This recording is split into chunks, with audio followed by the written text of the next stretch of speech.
우리는 흔히 이제 믿음이라는 것이 우리 종교인들, 특히 이제 기독교인들에게만 해당되는 것이라고 생각하기 쉽지만 사실은 깊이 돌아보면 모든 사람들이 다 믿음으로 삽니다.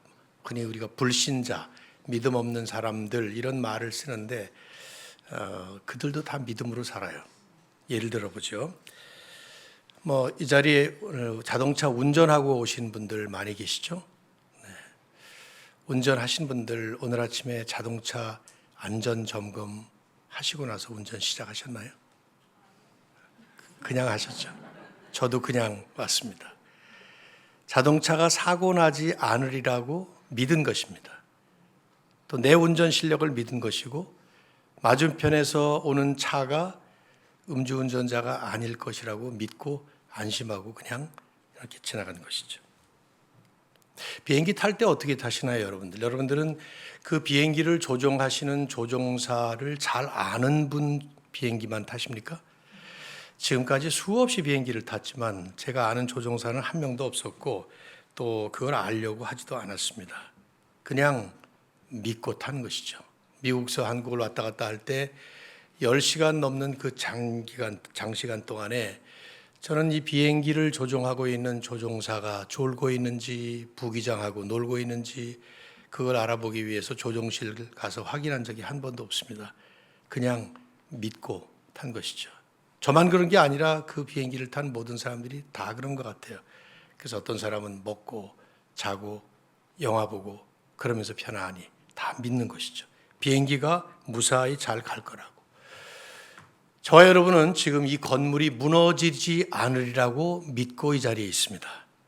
무너질 수도 있을 텐데 점검도 안 해보고 다 그냥 앉아 있어요. 지금 여러분이 떠나온 집에 불이 나지 않을 거라고 믿고 있고 물이 새지 않을 거라고 믿고 있고 저는 얼마 전에 한 3년 전에 미국에 살 때 저희 집 밑에 물이 새고 있었는데 1층에 살 때 그걸 모르고 한 2달 지나면서 바닥이 들떠서 보니까 물이 샜던 거예요. 지금 집에 혹시 그럴지도 모르잖아요. 그런데 안 그러리라고 믿고 이 자리에 있는 것입니다. 우리 삶 전체가 이런 믿음으로 살아가죠. 일기예보를 믿습니다. 뉴스를 믿습니다. 동창회 다녀왔다는 아내의 말을 믿습니다. 어젯밤에 야근했다는 남편의 말을 믿어줍니다. 뒷조사도 안 해보고. 어떻게 알아요? 조사해봐야 되는 거 아니에요? 근데 믿지 못할 때 그런 믿지 못하는 것을 놓고 의처증 혹은 의부증이라는 병명을 붙이는 것은 믿는 것이 정상이기 때문에 그런 말을 하는 것이죠. 지금 여러분은 믿음을 아주 멋지게 발휘하고 계세요. 제가 목사라고 믿기 때문에 지금 이 설교를 듣고 있는 거예요. 어떻게 알아요? 제가 목사인지 사기꾼인지. 제 목사 안수식에 오신 분이 이 자리에는 한 분도 안 계신데 말이죠. 뒷조사 해보셨나요? 왕 목사님을 믿으시나요? 그분은 어떻게 믿으세요? 모든 것이 다 이런 믿음 위에서 우리의 삶이 진행이 되죠. 그래서 삶에서 가장 중요한 것 하나가 저는 믿음이라고 생각이 돼요. 기독교 신앙이야말로 이 믿음은 대단히 중요합니다. 왜냐하면 우리는 보이지 않는 하나님을 믿는다고 그래요. 가보지 못한 천국이 존재한다고 믿습니다. 죽은 뒤에 부활이 영원한 생명이 있다고 믿습니다. 상식적으로 다 믿을 수 없는 것인데 말이죠. 자, 그런데 이제 이런 믿음이라고 하는 것은 그냥 평소에는 문제가 없어요. 또 생각이나 말로 생각하고 고백하는 것은 어렵지 않습니다. 하지만 어떤 결정적인 도전에 부딪힐 때 심각한 상황이 벌어집니다. 정말 믿을 것인가 아니면 말 것인가? 아니면 그 믿음에 나를 맡길 것인가 하지 않을 것인가? 아니면 믿는다고는 말하지만 고백하지만 실제로는 안 믿는 것처럼 그렇게 할 것인가 하는 일들이 일어나는 거죠. 예를 하나 들어볼게요. 실화예요.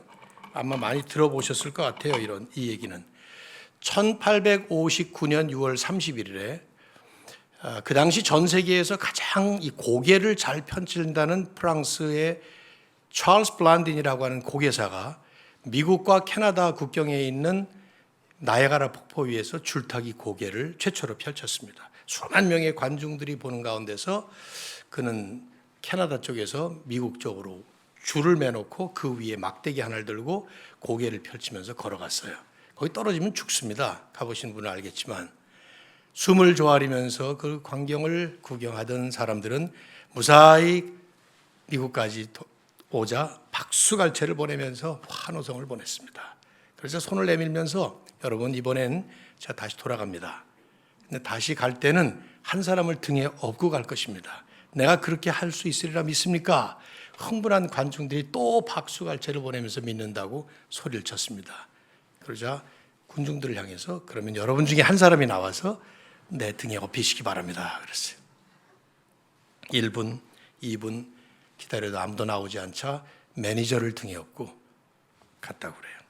그 후로도 총 8번, 총 9번을 나야가라 폭포 위에서 줄타기 고개를 했고 그 중에 3번은 사람을 등에 업고 갔어요. 그때마다 블라운디는 동일한 질문을 던졌고 그때마다 보는 관중들은 동일한 반응을 보였습니다. 내가 한 사람을 등에 업고 갈 수 있으리라 믿습니까? 질문할 때 모든 사람이 다 이구동성으로 할 수 있다고 믿는다고 말을 했지만 실제로 나와서 등에 업힌 사람은 단 한 명도 없었다는 것이 지금도 기네스북의 기록에 남아있어요. 블란딘의 기가 막힌 고개를 보며 감탄한 나머지 믿는다라고 쉽게 대답을 했다가 정작 그 상황이 자신의 목숨을 걸어야 되는 그런 상황이 되자 믿지 못하겠다라는 식의 반응을 보였던 이 군중들을 우리는 너무 쉽게 비난할 수 없으리라 생각돼요. 왜냐하면 우리도 마찬가지였을 거라고 생각이 되니까요. 줄타기 고개사의 그 줄타기 실력은 믿겠지만 그 믿음에 그 사람에게 내 목숨을 걸 수 있을까? 이건 만만한 일이 아닌 것이죠. 그렇다면 중요한 화두가 하나 여기 등장하죠. 그때 그 군중들이나 혹은 가상적으로 우리가 그 자리에 있었다면 우리들이나 믿는다라고 말하는 그 믿음, 그건 과연 어떤 믿음일까 하는 질문입니다. 아마 그것은 줄타기 고개사의 그 탁월한 솜씨를 사실, 팩트는 믿은 것이고 그 사람이 어떤 사람을 등에 업고 갈 수도 있겠다라는 가정된 사실도 믿은 것이겠지만 정작 자신이 그런 자신의 믿음에 생명을 걸어야 할 때, 그럴 때는 그 믿음에 나를 맡길 수도 없고 맡기고 싶지도 않고 맡기 꺼려지는 상태에, 묘한 상태에 믿음이 되는 것이죠. 그러면 이런 믿음을 어떻게 이해해야 되나요? 가짜 믿음입니까? 그래서 진짜 믿음으로 바꿔야 되나요? 약한 믿음인가요? 강한 믿음으로 만들어야 됩니까? 어떻게 이해를 하시나요? 아니면 그냥 믿는다고는 하지만 본래 믿는다는 것이 그렇게 갈등하면서 왔다 갔다 하면서 하는 것이 정상인 것입니까? 여러분의 믿음 생활은 어떤지 한번 살펴보시죠. 항상 흔들림 없는 믿음으로 사십니까? 아니면 늘 갈등하면서 이렇게 사십니까? 믿음으로 산다는 것이 과연 무엇입니까? 오늘 저는 이 질문에 대해서 이 본문이 보여주는 내용을 좀 살펴보고 싶습니다.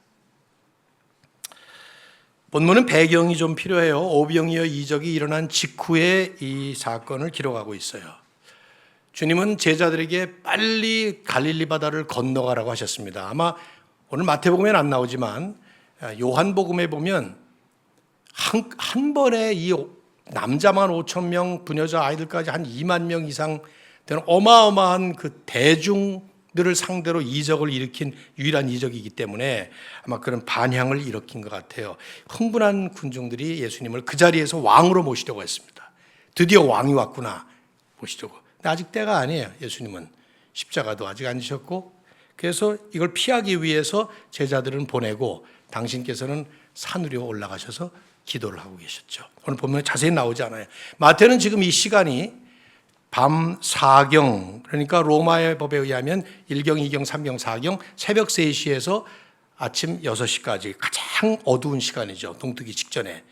지금 제자들은 바람과 파도로 인해서 아직도 이 바다의 중간 가운데 왔어요. 마가복음에 보시면은. 그러니까 아주 힘겹게 지금 노를 젓고 있는 것이죠. 근데 예수님께서 바다 위로 걸어오셨습니다. 제자들이 귀신 줄 알고 놀라서 유령이다 외쳤는데 그러자 예수님이 말씀을 하시죠. 27절에 보면 안심하라 나다 두려워하지 말라. 마가와 요한도 이 사건을 적고 있습니다. 그런데 여기서 끝내요. 그러니까 제가 마가복음이나 요한복음을 택했다면 아마 요쯤에서 이제 설교를 마무리해야 되는 건데 마태는 그 다음에 일어난 사건을 여기다 삽입하고 있어요. 이게 없는 일을 넣은 것이 아니라 마태는 이게 더 중요했기 때문에 이걸 넣고 마가와 요한은 그걸 생략한 것이죠. 저는 마태복음을 택했어요. 이 베드로가 끼어든 이야기, 이게 오늘 설교의 중요한 핵심이기 때문입니다. 바다 위로 걸어온 그 물체가 유령이 아니라 예수님이라는 음성을 듣고 그걸 확인하는 순간 베드로가 갑자기 불쑥 나서면서 요청을 해요. 28절을 보십시오. 여기다 제가 띄워드렸는데 주여 만일 주님이시거든 나를 명하사 물 위로 오라 하소서. 여러분 좀 의문이 생기지 않습니까? 베드로는 왜 물 위를 걸으려고 했을까? 왜 그랬을까? 생각만 해보세요. 딱 드는 인상이 어떤 인상이 드나 하면 베드로는 복음서를 보면 여기저기서 좀 이 사람 좀 나대지 말고 이렇게 좀 말할 때 행동할 때 좀 신중하게 생각하고 말하고 행동했으면 얼마나 좋을까 하는 인상을 많이 남겼지 않았습니까? 여기도 또 실수하는구나 지금. 그래서 물에 빠지는구나 이런 이제 생각이 드는데 사실 문맥을 가만히 보면 이 다음 순간 예수님이 이 요청을 허락하시는 것으로 볼 때 베드로가 요청한 요청 자체가 잘못된 것이라고는 볼 수 없어요. 그게 만일에 잘못됐으면 야 이놈아 네가 어떻게 물 위로 걷느냐 이렇게 책망을 하셨을 거예요. 그런데 허락하십니다. 오히려 앞뒤 정황을 살펴보면 베드로의 요청은 칭찬할 만한 요청이었습니다. 다른 제자들은 지금 두려워서 벌벌 떨고 있는데 유령인 줄 알고 베드로는 예수님의 음성을 듣고 곧바로 용기 있게 요청을 했으니까요. 어쨌든 그는 주님을 믿은 거예요. 그 음성을 듣고 믿은 겁니다. 그 믿음 때문에 지금 요청을 한 것입니다. 그게 잘한 것이든 못한 것이든 간에 마태가 쓰고 있지는 않으니까. 그래서 28절에 보면 만일 당신이 주님이시거든 if it is you Lord 하고 질문을 하는 것입니다. 이렇게 말한 것입니다. 즉 남들은 유령이라 벌벌 떨지만 나는 정말 당신이 주님이시라면 나 같은 사람도 물 위로 걷게 하실 수 있으리라고 믿습니다. 그러니까 나도 걷게 한번 해 주십시오. 이렇게 지금 요청을 하는 것이죠. 주님께서 오라 말씀하셔서 정말 물 위로 걸어. 베드로는 믿은 거예요. 주목할 점은 이 순간에 베드로의 눈의 초점은 완전히 우리 주님께 꽂혀 있었습니다. 눈에는 예수님만 보인 거예요, 지금. 그렇죠? 보시면. 그래서 주님께서 허락하신다면 저도 주님의 이적에 동참해 보겠습니다. 명령하신다면 순종하는 마음으로 따르겠습니다. 그래서 여기 자세히 보시면 나를 명령하사 물 위로 오라 하소서. Command me to walk on the water. 명령해 달라는 거예요. 그럼 제가 그 명령에 순종하겠다. 말씀 안 하시면 명령하지 않으면 안 하겠는데 말씀만 하시면 가겠다. 이런 말이죠. 뭐 여러분 가운데는 이게 잘했다 아니면 잘못했다 이런 생각이 지금 오갈 거예요. 살펴보자고요. 주님이 허락을 하십니다. 29절에 오라. 하나님이 우리가 실수할까 봐 혹은 실패할까 봐 미리 막으시는 분은 아니에요. 베드로가 물에서 내려서 걷기 시작해요. 자세히 보시면은 예수님이 배에서 얼마나 떨어져 계셨는지는 모르지만 본문에 보면 베드로가 배에서 내려 물 위로 걸어서 예수께로 가되 걸어가고 있었어요. He was walking. 그리고 예수께로 갔습니다. 그런데 제가 30절에 원어에는 없는데 그런데를 붙였습니다. 이 그런데가 들어가야 돼요. But 여기서 이제 터닝 포인트가 나오는 거죠. 바람을 보고 무서워 빠져가는지라. 방금 전 예수님만 바라보았을 때는 그 예수님을 믿는 믿음을 가지고 용기 있게 발을 디뎠는데 바람을 보면서 파도를 보면서 얼굴에 튀는 물결을 느끼면서 갑자기 베드로는 오랜 세월 갈릴리의 어부로 살았던 그 경험이 확 되살아나면서 이게 얼마나 위험한 상황이라는 걸 깨닫는 거죠. 갈릴리에 가면은 갈릴리는 갑작스러운 돌풍이 걸핏하면 분다고 그래요. 사막지대니까. 근데 갈릴리 바다가 크니까 수증기가 올라오고 뭐 그러면서 말이죠. 필립스 영어 성경을 보면 he panicked. 공황장애가 찾아왔다. 이렇게 번역을 했어요. 예수님께 집중되었던 그 베드로의 눈의 초점이, 믿음의 초점이 바람에게 옮겨지자 그 믿음은 두려움으로 변했고 결국은 그 두려움 때문에 바다 밑으로 가라앉는 시작이 되었던 것이죠. 줄타기 고개사의 그 기가 막힌 고개 솜씨를 볼 때는 얼마든지 나도 할 수 있을 줄 그렇게 생각을 했는데, 흥분하고 감탄했는데 막상 내가 올라가려니까 믿음이 온데간데 없어지고 두려움으로 가득 차는 것과 비슷한 그런 거죠. 마태는 쓰고 있어요. 바람을 보고 무서워 빠져가는지라. He was sinking down. 이렇게 진행형으로 우리 눈에 그림이 그려. 뭐 사실은 사람이 물에 빠지면 어떻게 빠집니까? 슉 하고 들어가죠. 근데 마태는 지금 이렇게 빠져가는 장면을 우리에게 그리고 있는 거예요. 이 장면을 우리가 한번 보라고. 여러분이 오늘 아침에 이 말씀을 가지고 큐티를 하셨다면 어떤 적용을 하시겠어요? 둘 중에 하나 아닐까요? 첫째, 퀴즈를 낼 테니까 한번 둘 중에 하나 골라보세요. 베드로는 두려워하지 말았어야 돼. 그래야 물속에 빠지는 창피하지 이런 일을 안 겪는데, 나는 두려워하지 말아야지. 강한 믿음을 가져야지. 1번. 둘째, 아니야, 애초에 물에 들어가질 말아야지. 주제를 알아야 써야지. 지가 왜 들어가? 2번. 자, 어느 게 맞을까요? 네. 1번 손 들어보세요. 어휴, 네, 좋습니다. 또, 자, 2번 손 들어보세요. 2번은 별로, 나머지 분들은 뭐예요? 구경만 하자? 아니면 저보고 답을 내라고요? 네. 이 중에 어느 게 맞을까요? 베드로처럼 두려워하지 말았어야 된다. 그러므로 더 믿음을 키웠어야 된다. 뭐 이런 얘기와, 아니면 아니다. 주제를 알고 자기 믿음의 수준을 알아서 분별 있게 분수에 맞게 그냥 가야 된다. 이렇게 두 번 다.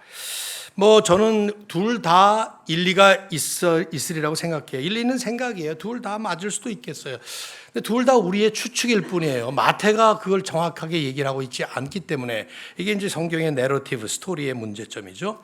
마태의 핵심은 다른 데 있었어요. 우선 마태가 주목시키는 것은 베드로의 외침입니다. 30절 하반절을 보시면 베드로가 소리 지르는 말이 나와요. 여기에 소리질러 이르되 주여 나를 구원하소서, 이 한마디 말을 적습니다. 베드로가 큰 소리로 주여를 외쳤는지 우리처럼 주여 삼창하듯이 말이죠. 아니면 물속으로 들어가면서 꼴깍꼴깍 물을 먹으면서 제대로 소리도 못 내고 그냥 이 말을 했는지. 마태의 강조점은 베드로가 외쳤던 그 부르짖었던 말의 내용이에요. 뭡니까? 주여 나를 구원하소서 하는 이 말이죠. 무슨 뜻이에요? 나는 죽습니다. 이제 내 힘으로는 못합니다. 주님이 살려주셔야 합니다.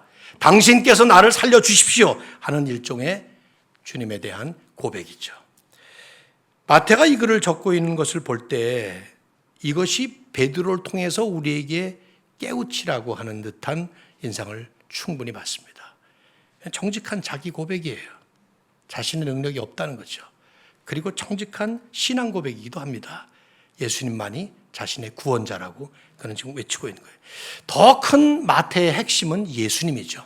모든 이적의 핵심은 다 예수님이에요. 보여줍니다. 31절. 자, 예수님 어떻게 하시나 보세요. 예수께서 즉시 손을 내밀어 그를 붙잡으셨습니다. 주님은 장황하게 설교를 하시기보다 아무 말 없이 손을 내밀어서 베드로를 붙잡았어요. 베드로가 예수님을 잡은 게 아니라 예수님께서 베드로를 잡았다는 게 중요해요. 내가 하나님을 믿은 게 아니라 하나님이 나에게 은혜를 베푸셨다는 게 중요해요. 이 순서가 뒤바뀌면 안 돼요. 아주 간단한 것 같아도 이게 바뀌면 이게 내공론이야. 심지어 믿음 생활조차도 내가 믿는 내 믿음을 강조하는 내 공론이야, 아니면 하나님이 은혜를 베푸신 것이냐에 대한 아주 철저한 이게 차이를 보여주고 있기 때문이죠. 주님이 베드로에게 손을 내밀어 잡으신 것입니다. 그리고 끌어올리십니다. 혹시 여러분 가운데에 물에 빠져 죽을 뻔하다가 누가 살려준 경험이 있습니까? 그게 있어야 이 장면이 실감나게 들어오는데 저는 있거든요. 저는 정확히 거의 30년 됐죠. 94년 8월 20일에 사이판에 선교 나갔다가 담임 목사님이 절 보고 좀 쉬고 오라고 일주일. 그래서 쉬느라고 거기 그로토라는 동굴이 있는데 그 동굴 속에 그 아주 깊은 심해 이 물이 있어요. 거기 수영하기 안전한데 어쨌든 간단하게 말씀드리면 그때 빠져서 이제 죽을 뻔했습니다. 수영 제법 하는데 잘못된 irregular 파도 때문에 아주 물속에 풍덩 빠졌어요. 제 아내는 먼저 나가서 서서 보고 있었고 제가 빠졌어요. 그때 이제 계속 뒤에서 밀려오는 파도 때문에 오르락내리락 하면서 하마터면 이제 바위에 부딪힐 뻔하고 나중에 끝나고 나서 보니까 온몸이 산호에 긁히고 양쪽 두 손목은 다 뼈버리고 그랬는데 아무튼 그때 이제 제 아내는 제가 죽는 거로 생각을 했대요. 밖에서 보면서 남편이 죽는구나. 이제 시체를 여기다 묻어야 되나 가지고 가야 되나, 가지고 가면 어떻게 비행기에서 시체를 운반하나, 이런 고민을 할 정도로 나중에 그 얘기 듣고 나니까 좀 야속하더라고요. 수영 제법 안에 잘하거든요. 한 25m짜리 한 50바퀴를 해요. 그런 사람이 좀 뛰어들어와서 나를 살렸어야지 어째 그런 생각을 하고 있었을까 하는데 상황이 그랬던 거예요. 들어갈 수 있는 상황도 아니었던 거죠. 그때 여러 사람들이 줄에 손을 내가지고 제 손을 잡고 끌어올려 줬어요. 그것도 두 번째. 첫 번째는 제가 잡아당기는 바람에 5명이 다 빠졌고, 그러다 그분들은 그 동네에 사는 사람들이라 쭉 돌아서 나간 다음에 다시 만들어서 이렇게 해서 끌어올렸는데, 제가 30년이 된 이야기인데 지금 이 얘기를 할 때 제 몸에 전율이 흘러요. 제 손에 여기에 그때 나를 잡았던 그 강력한 이 그래프 손 아귀가 지금 느껴져요. 성경은 얘기하고 있지만 아마도 베드로는 이 사건 이후에 거꾸로 십자가에 못 박혀 죽는데, 마지막에 베드로는 예수님처럼 똑바로 박힐 수 없다 그랬다고 그래요. 전설에 의하면. 분명히 베드로는 지금 이 사건 이후에 그때까지 이 손을 기억했을 겁니다. 믿음의 발걸음을 옮길 때마다 바람이 불고 파도가 불고 그 경랑 속을 헤치고 나갈 때마다 물에 빠졌을 때에 자신을 자비롭게 손을 뻗쳐서 강하게 붙잡아 주셨던 주님의 그 손, 아마 그것이 베드로를 끝까지 이끌어갈 수 있는 격려가 되지 않았을까 생각이 돼요. 제 생각이에요. 물론 이제 예수님이 그 다음에 한 말씀 하는 게 조금 걸리죠. 믿음이 작은 자여 왜 의심하였느냐. 예수님도 꼭 할 말은 하시는구나 하는 생각이 드는 거슬리는 말 아니에요. 이것이 복음서에 자주 등장하잖아요. 이런 말씀. 이런 말씀 안 하시고 그냥 살려주셨으면 얼마나 좋아요. 근데 이거 오해하시면 안 돼요. 믿음이 작은 자여 하는 이 말을 믿음의 분량이나 사이즈를 뜻하는 말로 생각하기 때문에 그런 건데 그 뜻 아닙니다. 내가 믿는 대상이 누구냐? 이걸 다시 짚는 거예요. 내가 믿는 나 예수가 누군데 너는 지금 그렇게 믿은 거냐? 그래서 왜 의심하느냐 하는 말을 덧붙인 겁니다. 지금 내가 보고 있는 나는, 예수는, 내 능력은 너 잘 알고 있지 않느냐? 그 얘기를 하는 거예요. 왜냐하면 여기까지 오는 동안에 베드로는 수없이 많은 예수님의 이적을 경험했습니다. 마태복음 14장까지 쭉 읽어보시면 바로 어젯밤만 하도 오병이요, 물고기 5개와 물고기 2마리와 떡 5개를 가지고 수만 명을 먹이는 일을 본 것이 아니라 자기가 직접 뜯어서 나눠준 거예요. 어떻게 했는지 모르죠. 떡을 뜯으면 또 나오고 떡을 뜯으면 또 나오고 이랬는지, 아니면 예수님이 축사를 하실 때 떡이 갑자기 산만큼 커졌는지 성경이 쓰고 있지 않으니까 모르는데, 어쨌든 베드로는 그 능력을, 예수님의 이적을, 예수님이 누군지를 명명백백하게 경험했던 사람이에요. 하루가 지나기도 전에 지금 그 예수를 보면서, 그래서 예수님 당신이 명하면 나도 걸어가겠습니다 하고 어쩌면 주제넘게 물 위를 걸으려 했는지도 모르죠. 어쨌든 그 예수님은 그 얘기를 하는 거예요. 계속 나만 바라봐야지. 파도가 치고 바람이 불더라도 나만 보면, 아니 그렇게 상황이 악화되면 악화될수록 오히려 더 네 눈의 초점은 나에게 맞춰졌어야지. 계속 나만 바라봐야지. 좀 이따가 부를 찬양인데요, 주 품에 품으소서라는 그 힐송에서 만든 찬양, 좋은 찬양 있잖아요. 거친 파도 날 향해 와도 주와 함께 날아오르리.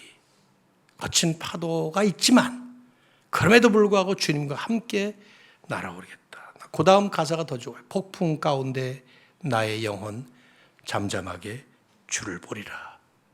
시편 기자가 많이 말하는 고백 안에 나의 영혼아 잠잠히 하나님만 바라라. 환경이 여전히 그렇다 하더라도 막 망연자실 허공을 바라보는 것처럼 허탈하게 주님 보라는 것이 아니라 그 주님만 똑바로 살아계신 주님께서 이 폭풍 속에도 이 파도 속에도 이 가운데서도 나를 붙잡고 계신 그 주님을 바라보면서 주님과 함께 동행하겠다 하는 그런 믿음의 고백. 나는 능력이 없기 때문에 그 얘기하는 거죠. 베드로와 함께 주님은 배에 오르십니다. 그래서 즉시 바람과 파도가 그칩니다. 그치라 명령도 안 했는데 그치는 거예요. 그 모습을 보는 모든 사람들이 주님 앞에 엎드려 절을 합니다. 예배를 드리는 거죠. 하나님께 드릴 수 있는 예배를 드리는 거예요. 그리고 외칩니다. 33절 뭐라고 외칩니까? 자, 다 같이 한번 읽어봅시다. 당신은 진실로 하나님의 아들이로소이다.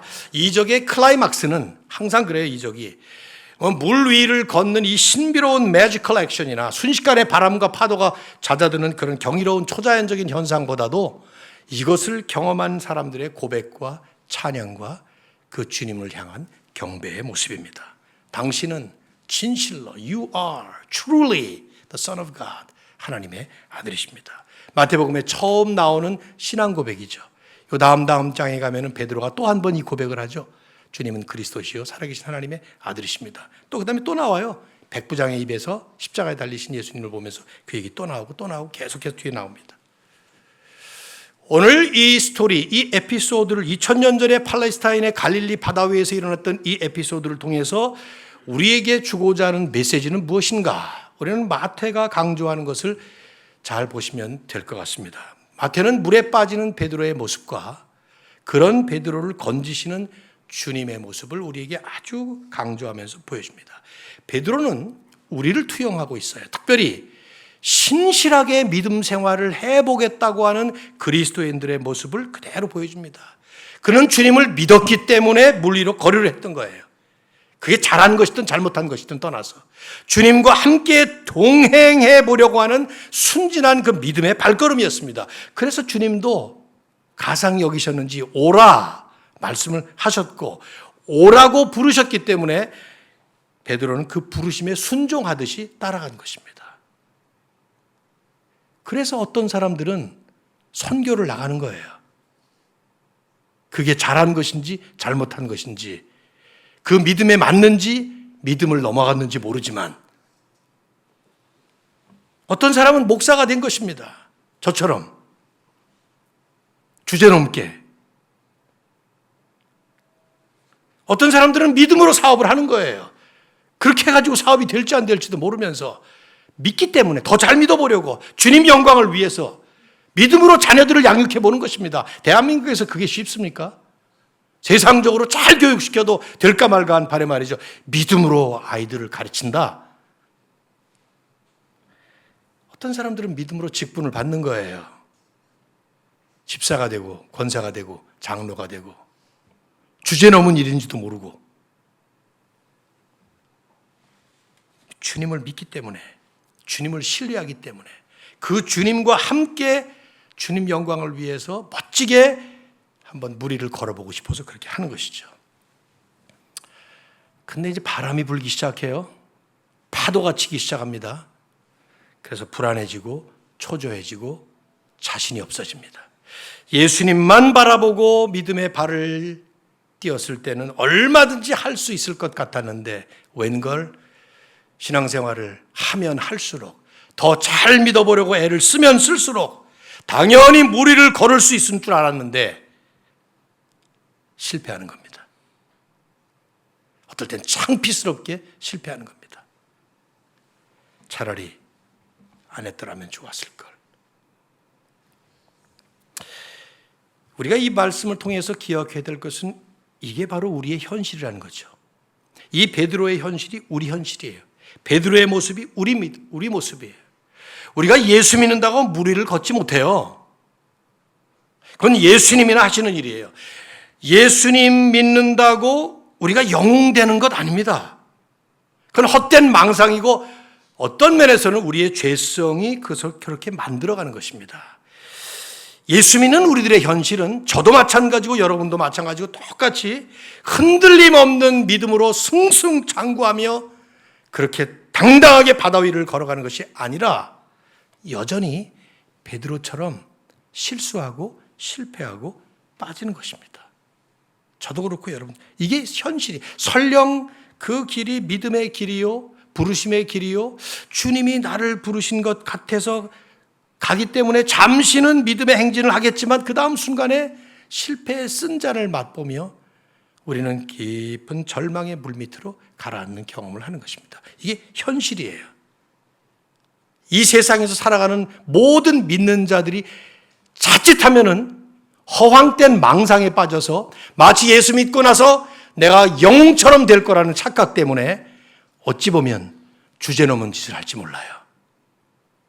예수님이 처음부터 물 위로 걸어와봐 너희들 그랬으면 모르지만 자기가 걷겠다고 나선 거예요.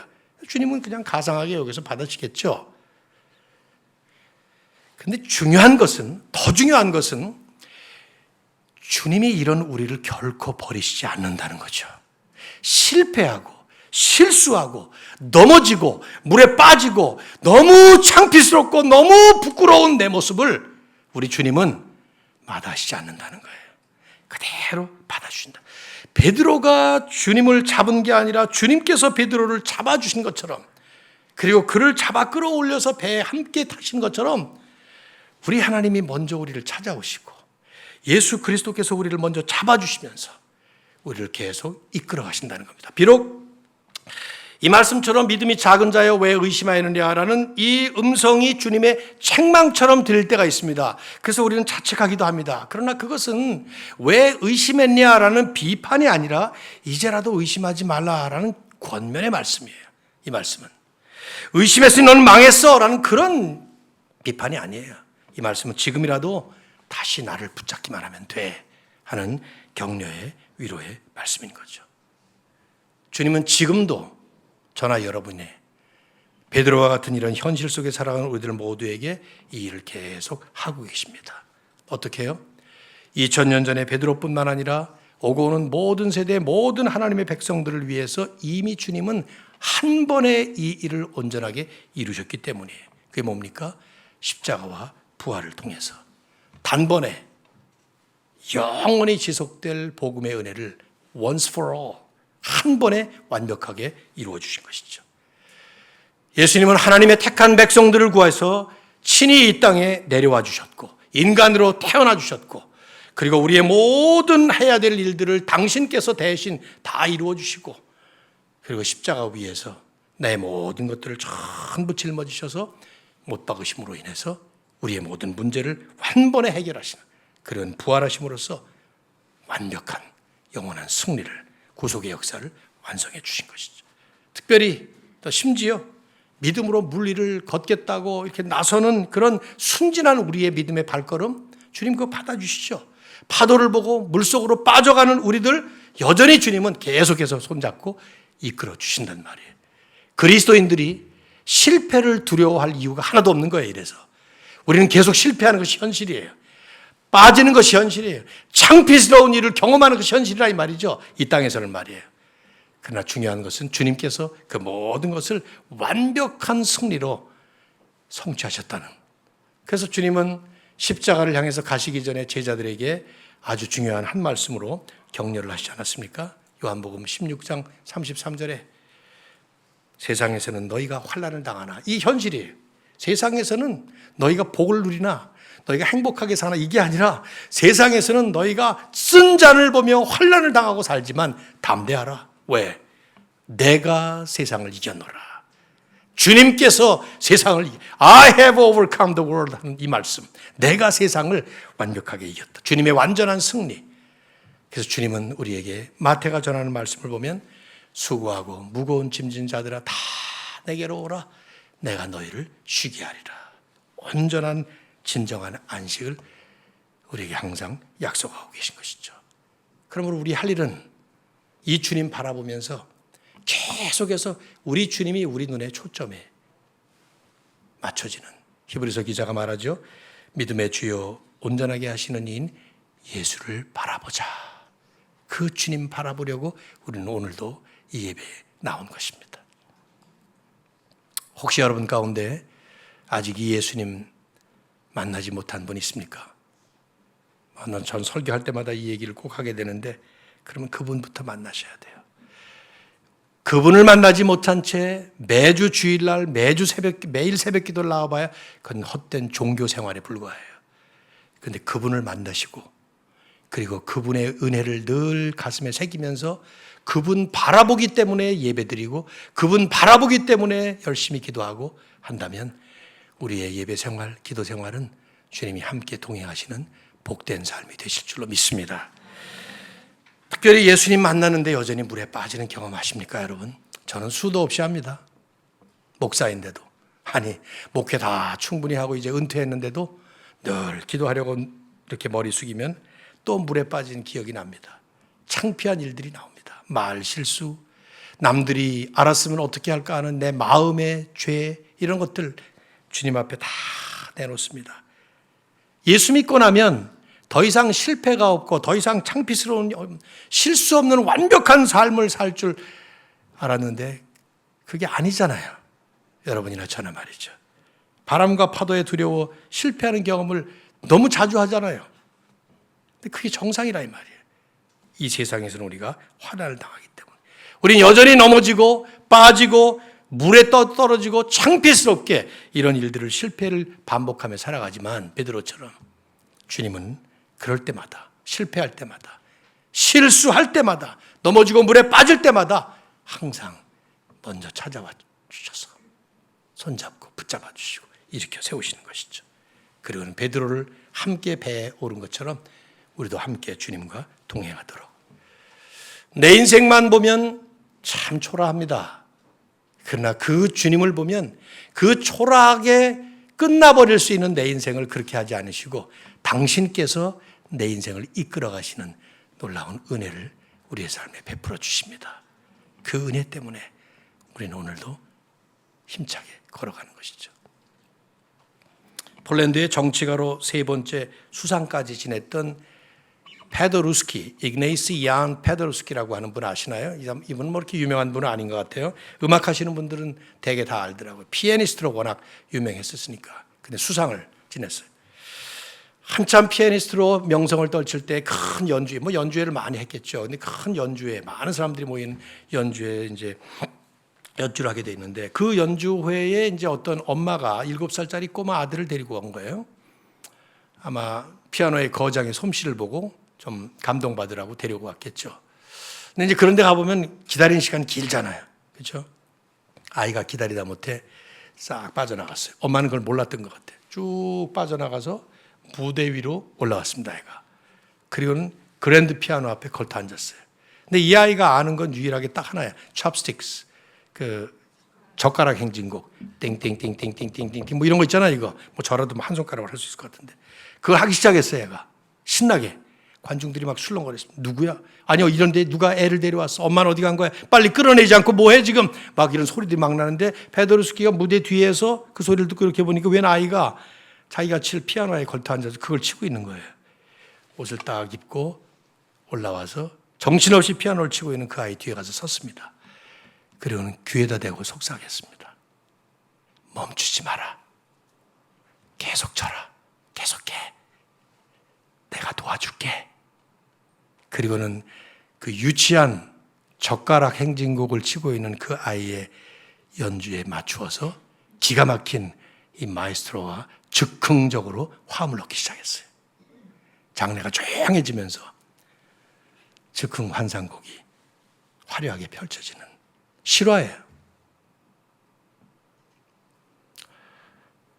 우리가 살아가면서 내 삶을 볼 때마다 고작 우리가 하는 것은 젓가락 행진곡 같은 유치한 삶이 벌어질 때가 얼마나 많아요. 유치한 부부싸움. 영광스러운 부부싸움을 싸우고 있는 부부들 계신가요? 유치한 명예싸움. 전 뭐 교회에서도 직분이라는 게 명예도 아닌데 그거 가지고 싸우고 말이죠. 이 모든 인생이 유치한 유치원의 싸움의 연속 아닙니까? 근데 그럴 때마다 우리는 주님의 음성을 들어야 합니다. 멈추지 마라. 계속해라. 내가 도와줄게. 임마누엘로 우리에게 찾아오셔서 우리와 함께 하시는 하나님이 되신 그분.